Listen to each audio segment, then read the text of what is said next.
Intermed, c'est un outil d'appui, de développement de projets. Voilà, je dirais juste comme ça. On est au service des porteurs de projets aujourd'hui. On arrive à le faire en donnant des réponses aux institutionnels qui ont des objectifs politiques mais ne savent pas comment le rendre possible. Donc on les aide dans cette direction-là, mais notre but c'est, vis-à-vis des porteurs de projets, les aider à concrétiser leur idée de la meilleure manière possible. Et on est obligé, on rentre dans un processus dans lequel on a et heureusement des comptes à rendre. C'est-à-dire, on a des interlocuteurs qui nous font confiance, donc on rentre dans une dynamique et puis il y a des attentes. Ils y mettent leur énergie, leurs envies, leurs projections, leur avenir, leur vision de la société. Et nous, on est tout à fait preneurs de ces démarches. On essaie de les rendre encore plus solidaires et de faire en sorte qu'il y ait un vrai poids, en tout cas, de ces entrepreneurs, de cette économie. Pourquoi pas changer le monde, on ne sait jamais. Ben alors très précisément, ça veut dire mettre l'humain avant le profit.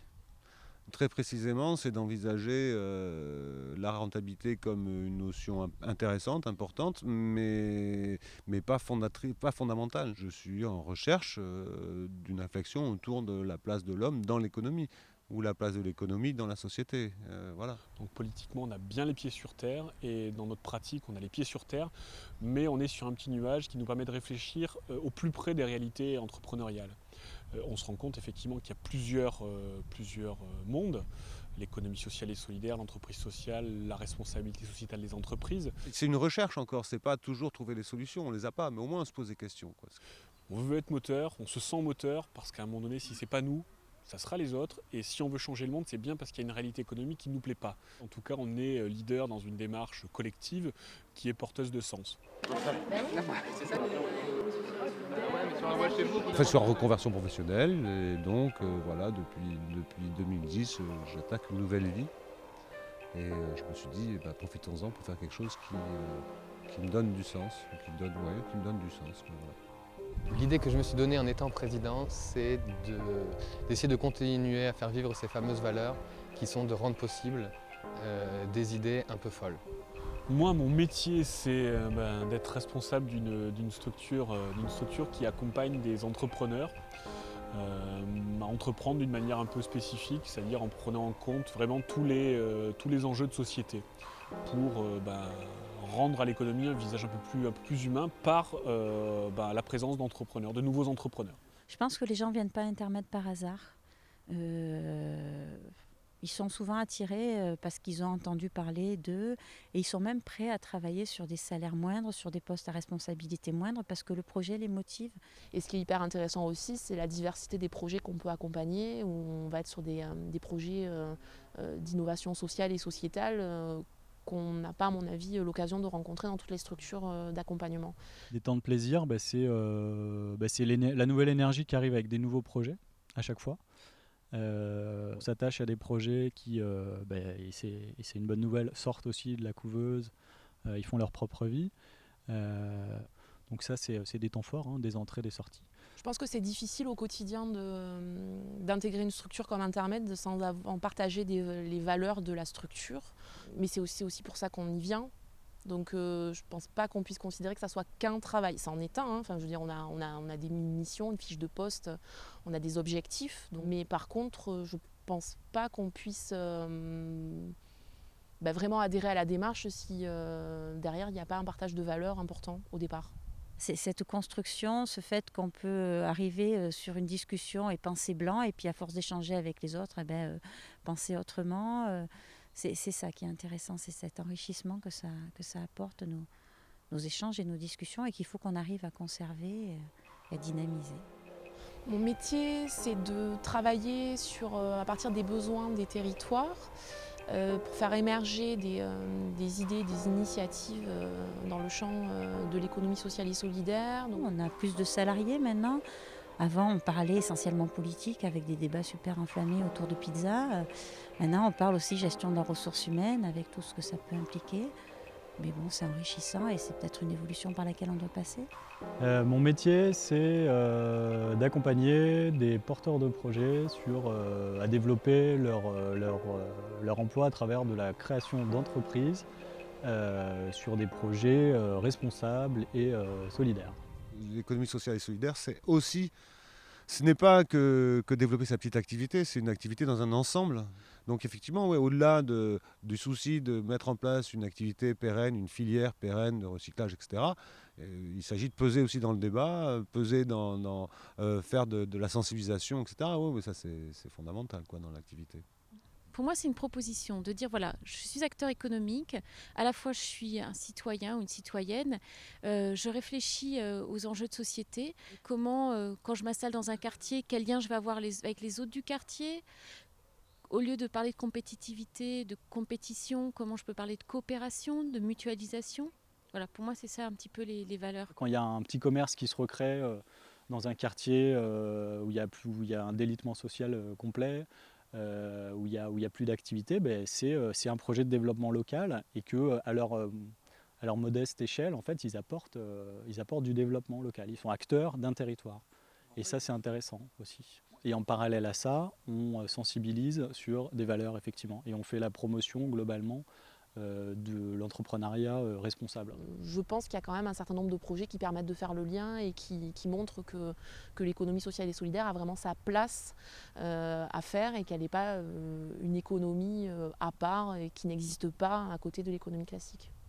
Alors les critères, il y a l'utilité sociale du projet, la gouvernance participative, l'ancrage territorial du projet et sa dimension économique, c'est-à-dire qu'on n'accompagne pas des projets qui ont pour unique but de faire du lobbying. Ça doit être des projets qui à un moment donné vont développer une activité économique, de l'emploi, etc. Dans une structure de SS, l'intérêt c'est que le sens il est débattu, enfin que les objectifs sont débattus, à la fois parce qu'il y a un conseil d'administration dès qu'on est dans une association, et il est détaché de la question économique. C'est-à-dire qu'on va rechercher après une viabilité économique pour pouvoir permettre à l'organisation d'exister et puis de se développer, mais c'est en second plan, c'est-à-dire qu'on a remis l'argent à sa place comme outil et pas comme finalité. Ces valeurs-là, on y croit, on est présent, on continue à les porter, même une fois qu'on est sorti, on continue à s'y intéresser. S'il faut qu'on fasse groupe, on fera groupe, mais on va jusqu'au bout, quoi. Parce que c'est notre façon d'être et notre façon de vivre de toutes les manières. Non, mais après, je pense qu'il y a une... Moi, par exemple, quand je suis un masculin, c'est la position que je défends. Enfin, moi, je m'y reconnais. J'ai l'impression de revenir à un endroit qui, bien sûr, a grandi, a vu passer du monde, mais qui reste dans la même sensibilité, dans la même cohérence. Nous avons fait tout le parcours à Intermed, c'est-à-dire qu'on a commencé par le starter. Nous avons fait 2 fois les 9 mois de couveuse. Et nous sommes ce qu'on appelle en suivi consolidation, c'est-à-dire que nous avons pris nos petites ailes et nous avons notre propre local et on développe l'activité. Je ne suis pas inquiet pour Intermed aujourd'hui, je pense qu'on a des bons fondamentaux. Il n'y a pas de problème financier, on a une équipe qui connaît son métier, qui est sur des dispositifs qui sont reconnus, il y a un besoin, il y a une demande. Il y a le point d'interrogation, c'est celui qu'on évoquait tout à l'heure, c'est le décrochage du conseil d'administration par rapport à l'équipe salariée. On a des salariés qui sont porteurs aussi de ces valeurs et de ces idées politiques. Ils en ont envie, ils en ont le désir. Et aujourd'hui, ils sont peut-être freinés par un conseil d'administration qui n'est peut-être pas assez clair ou assez rapide dans sa prise de décision. Moi, je suis quelqu'un d'un peu impatient, donc parfois c'est vrai que la gouvernance collective, ça a de très bons côtés, mais parfois ça prend plus de temps, quelque chose de plus directif. Par exemple, le séminaire d'aujourd'hui, c'est quelque chose qu'on attendait parce que ça permet d'échanger et de pouvoir justement être tous sur le même niveau d'information, parce que parfois les salariés sont sur leur dispositif et avancent de leur côté, donc il peut y avoir un éloignement, mais le fait justement de proposer cette journée, ça permet de pallier à ça. Donc, c'est pas comme quand on travaille dans une structure où on voit qu'un petit bout des choses. Là, ils ont vraiment la possibilité de voir le résultat de leur travail. Je pense que ça, c'est motivant. Moi, clairement, on m'a laissé le cadre pour faire évoluer mon poste vers une partie toujours liée à mon cœur de métier, cœur de métier d'Intermed, et puis plus sur des projets de développement. Et ça, c'est appréciable. Ouais. Et je pense que c'est important que l'on formalise leur présence, mais avec une forme ils sont représentants du personnel, entre guillemets. Ils sont représentants des valeurs et qu'ils aient réellement leur place au sein du conseil d'administration. Il y a des nouvelles façons de fonctionner à inventer, peut-être de nouveaux sangs à faire rentrer aussi dans le conseil d'administration au niveau des membres qui sont un peu extérieurs à la couveuse, c'est-à-dire les membres solidaires. Il faut qu'il y ait une bonne information en interne parce que le groupe est beaucoup plus, plus grand et un peu dispersé, on a beaucoup de projets, donc il faut des outils de communication interne soient créés. Alors après, à réfléchir, est-ce que ça va être un intranet, est-ce que ça va être un dossier commun voilà, à réfléchir. Mais je pense que la question va se poser.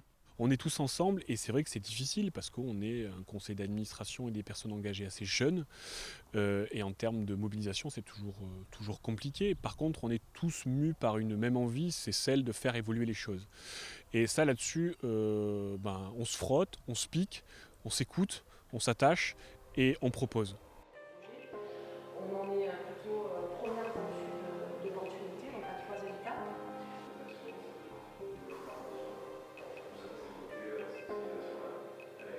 Et si aujourd'hui il y a beaucoup de personnes qui continuent à frapper à la porte d'Intermed, ce qui prouve avant tout qu'Intermed est utile, c'est parce qu'ils continuent à avoir besoin de ça. Cet échange au quotidien avec d'autres personnes qui sont confrontées au même type de problématiques, qui sont dans un même esprit, qui ont une volonté d'arriver à développer leur projet, ça nous porte aussi autant que ce que peut nous porter l'accompagnement. Alors effectivement, c'est une manière de travailler qui est satisfaisante parce qu'il y a des échanges, mais qui est aussi satisfaisante parce qu'elle est efficace et qu'elle permet de la créativité au niveau des outils et une meilleure appropriation par chacun de l'ensemble des dispositifs de la structure.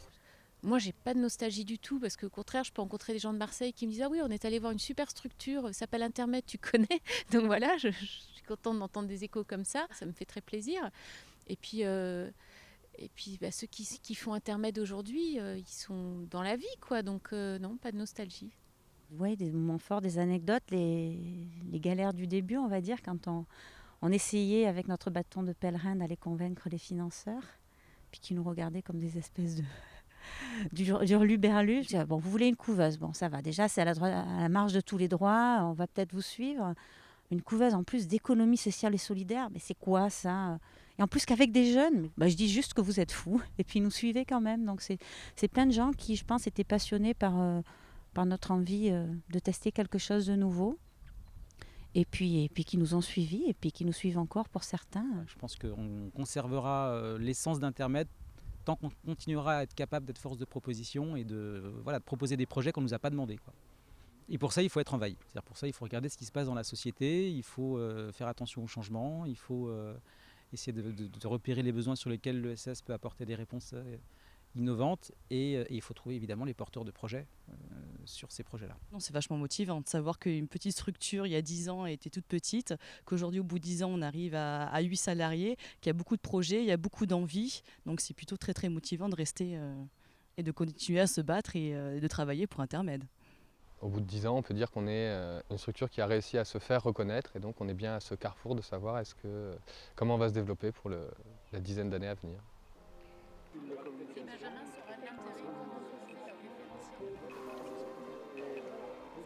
La préoccupation pour moi, c'est de dire qu'on a expérimenté quelque chose, un bel outil depuis 10 ans. La société change, les attentes changent, les collectivités évoluent. Il faut qu'on continue à les faire évoluer nous aussi. On a des réponses à leur apporter, on a aussi des choses à leur faire découvrir. Et il faut qu'on soit très très très moteur là-dessus et engagé. Il faut qu'on soit en capacité de le faire. Ce qui est difficile toujours, c'est qu'on essaye d'exister, Intermed essaye d'exister en étant dans des dispositifs existants qui sont surtout liés à la création d'emplois. Et que finalement, on s'aperçoit que c'est autre chose qui est proposé par Intermed. Un vrai engagement pour nous, c'est d'être reconnu comme un acteur du développement économique parce qu'on l'est et qu'on doit l'être encore plus. Et en même temps qu'on continue à attirer des projets un peu fous, des porteurs de projets qui sont à même de changer la société. On estime qu'il y a une vraie répartition des richesses à opérer, autant sur les projets ou en lien avec les inégalités criantes dans notre société. Donc si nous on n'est pas force de proposition, ces inégalités-là, les entreprises ne les résoudront pas. Je ne suis pas préoccupé par quel discours il faut tenir auprès des institutions pour avoir des financements. C'est plutôt de défendre cette idée qu'il faut aider des projets alternatifs à se construire. Enfin, je pense que c'est vraiment un combat et il faut le continuer et il ne faut pas arrêter de se poser des questions et il ne faut pas arrêter d'être ensemble. Ce que je trouve réussi, c'est quand des porteurs de projets qui ont fait la même formation, finalement, ils avaient une entrée qui était très individualiste et au final, on se rend compte que les relations entre les porteurs de projets qui ont partagé pendant 3 mois ou 1 mois et demi la même formation, ils continuent à se voir après, ils continuent à s'entraider, ils arrivent à monter un projet ou pas, mais il y a des valeurs qui sont passées, il y a une sensibilisation. Et effectivement, quand on voit les projets qui sont un peu les projets vitrines de l'économie sociale et solidaire à Marseille, ce sont pour la plupart des projets qui ont été accompagnés par Intermed. Pas tous, mais beaucoup. Et effectivement, je pense que l'un des enjeux d'Intermed est de contribuer à la définition de ce que c'est qu'une économie responsable. Parce qu'on est sur le changement de la société, on est sur de l'organisation collective, on est sur de la réponse à des enjeux. Maintenant, on ne le fait pas effectivement via du vote, on le fait via la création d'activités concrètes et réelles. Alors, le prototype de la réussite, c'est quand on voit plusieurs porteurs de projets qui quittent Intermed et qui se mettent ensemble pour porter une activité qui peut être complémentaire ou pour porter des activités qui ne sont pas du tout dans le même secteur d'activité, mais dans des mêmes locaux et qui leur permet de garder cette mutualité. On se dit quand même que ça a marché ce collectif et que ça leur a bien plu. Et ça, pour moi, c'est un facteur de réussite. Ouais. Les énergies se renouvellent et on a besoin de les faire se renouveler et on a besoin d'encore plus de force. Moi, c'est ce que j'ai envie de leur dire. Et on a besoin de faire quoi? On a fait des choses, on fait des choses, on a besoin d'en faire et peut-être encore plus. Donc voilà, pour moi, le souhait pour les 10 prochaines années, c'est toujours se dire, où est-ce qu'on peut aller, où on peut être utile et pas forcément là où on nous attend, mais là où il y a des besoins.